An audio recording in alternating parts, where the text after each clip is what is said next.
Assalamualaikum warahmatullahi wabarakatuh. Perkenalkan, nama saya Nurizky Anissa Zafaron. Saya dari D4 Sanitasi Lingkungan.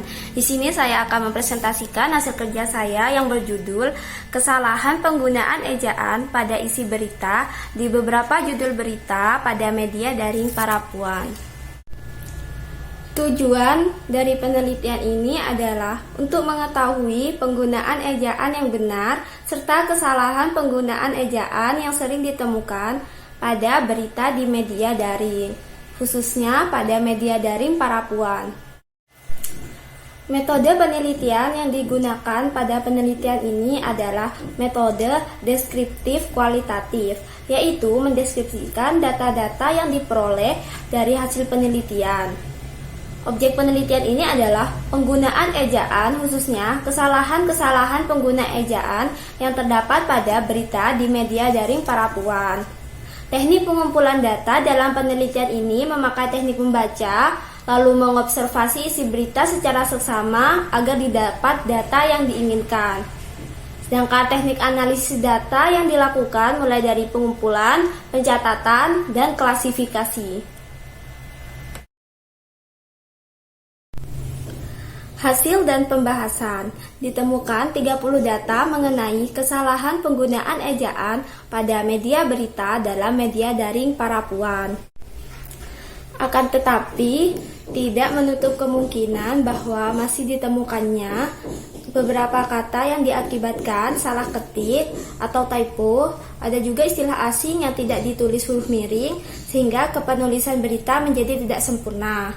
Berikut akan saya sajikan persentase kesalahan-kesalahan penggunaan ejaan, mulai dari penggunaan huruf miring, kata yang typo, dan kata tidak baku.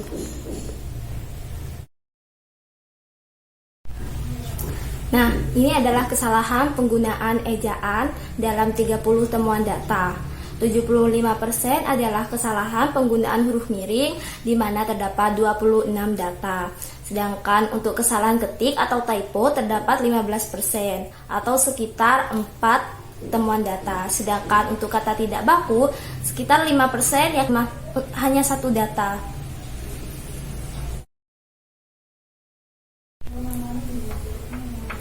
Hasil dan pembahasan. Penggunaan huruf miring. Penggunaan dan fungsi dari huruf miring tercantum dalam Pedoman Umum Ejaan Bahasa Indonesia atau PUEBI. Di dalam PUEBI diatur segala macam jenis dan tata cara menggunakan huruf ataupun kata dalam bahasa Indonesia. Salah satunya adalah penggunaan huruf miring. Berdasarkan acuan dari situs Kemdikbud, Indonesia menggunakan ejaan yang disempurnakan atau lebih disebut EYD. Pergantian ini telah ditetapkan menjadi Peraturan Kemerdekaan Pendidikan dan Kebudayaan Nomor 50 Tahun 2015 tentang Pedoman Umum Ejaan Bahasa Indonesia. Penggunaan huruf miring biasanya dipakai untuk menuliskan judul buku, nama majalah, atau nama surat kabar yang dikutip dalam tulisan, termasuk dalam daftar pustaka sekalipun. Selain itu, huruf miring juga digunakan untuk menegaskan atau mengkhususkan huruf, bagian kata, kata atau kelompok, dan kata dalam kalimat. Penulisan huruf miring juga digunakan untuk menuliskan kata atau ungkapan dalam bahasa daerah atau bahasa asing yang ada.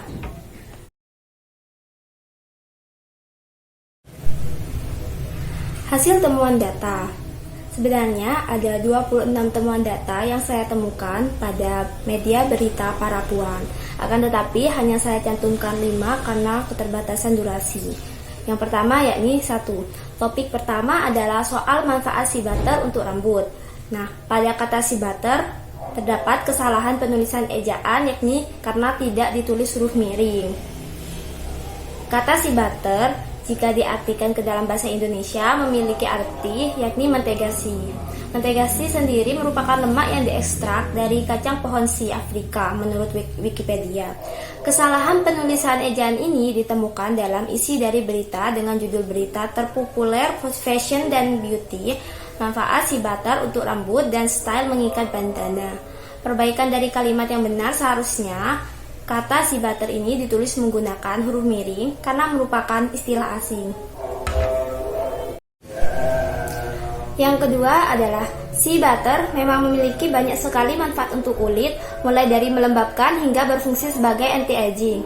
Kesalahan penggunaan ejaan ini ditemukan pada judul berita, tak hanya untuk kulit, ini berbagai manfaat sea butter untuk rambut. Nah, kata anti-aging pada kutipan isi berita di atas seharusnya menggunakan huruf miring karena merupakan istilah asing. Anti-aging sendiri terdiri dari dua kata, yakni anti dan aging. Aging adalah penuaan jika diterjemahkan dalam bahasa Indonesia, yakni proses hasil atau akumulasi dari perubahan organisme atau objek karena waktu. Penulisan kalimat yang benar seharusnya menggunakan huruf miring karena merupakan istilah asing. Yang ketiga, sementara itu sitting glucan, kopolimer yang ditemukan di dinding sel berbagai jamur memiliki sifat melembabkan yang membuatnya menjadi moisturizer yang efektif untuk kulit. Kesalahan penggunaan ejaan ini ditemukan pada judul berita, ini manfaat jamur untuk kecantikan, salah satunya anti-aging. Nah, pada kata moisturizer dan sitting glucan seharusnya menggunakan huruf miring karena merupakan istilah asing. Moisturizer sendiri memiliki padanan kata dalam bahasa Indonesia yakni pelembab, sedangkan sitting glucan harusnya ditulis menggunakan huruf K atau kitin glucan.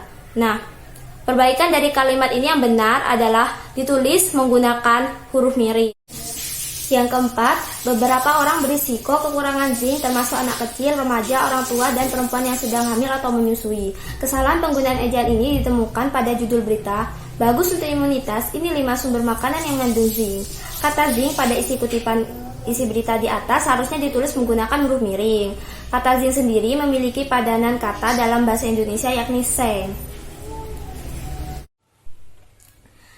Yang kelima, mungkin banyak orang yang tak percaya bahwa hairspray bisa menghilangkan cat kuku. Namun hal ini dibenarkan oleh Boyce. Kesalahan penggunaan ejaan ini ditemukan pada judul berita. Ini 5 cara hilangkan kutek tanpa menggunakan nail polish remover.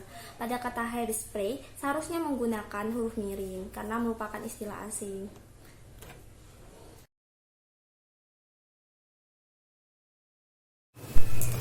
Yang selanjutnya adalah kesalahan ketik atau typo. Nah, kesalahan ini merupakan kesalahan yang karena ketidaksengajaan penulis. Biasanya penulis kurang teliti dalam mengetikkan katanya. Akan tetapi, meskipun sepele, kesalahan ini bisa dapat merubah makna dari suatu kata.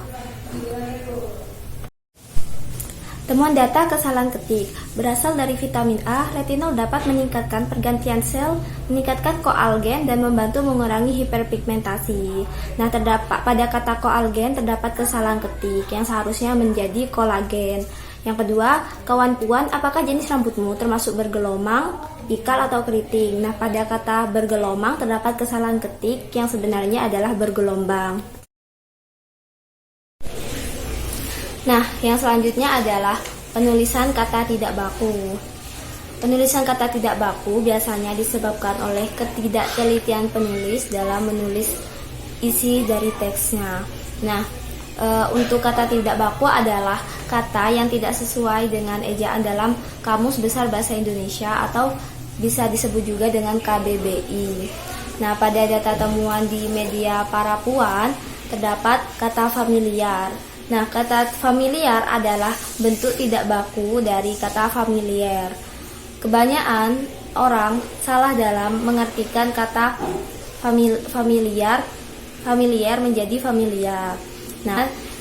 Nah, familiar sendiri dalam Kamus Besar Bahasa Indonesia berarti kata familiar sendiri dalam Kamus Besar Bahasa Indonesia atau KBBI bersifat kekeluargaan atau akrab.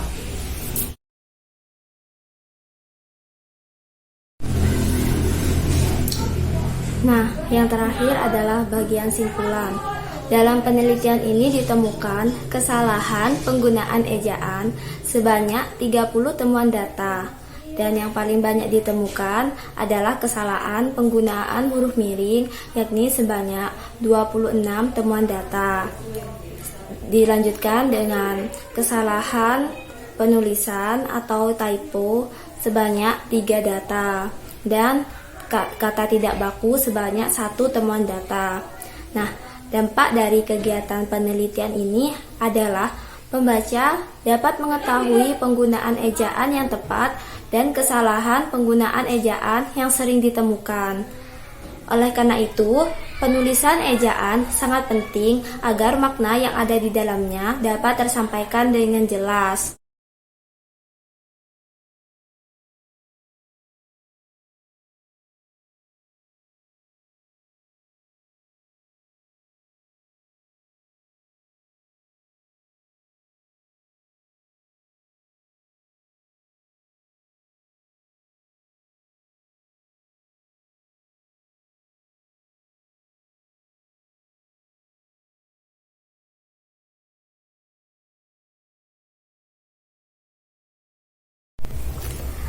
Baik, sekian presentasi dari saya.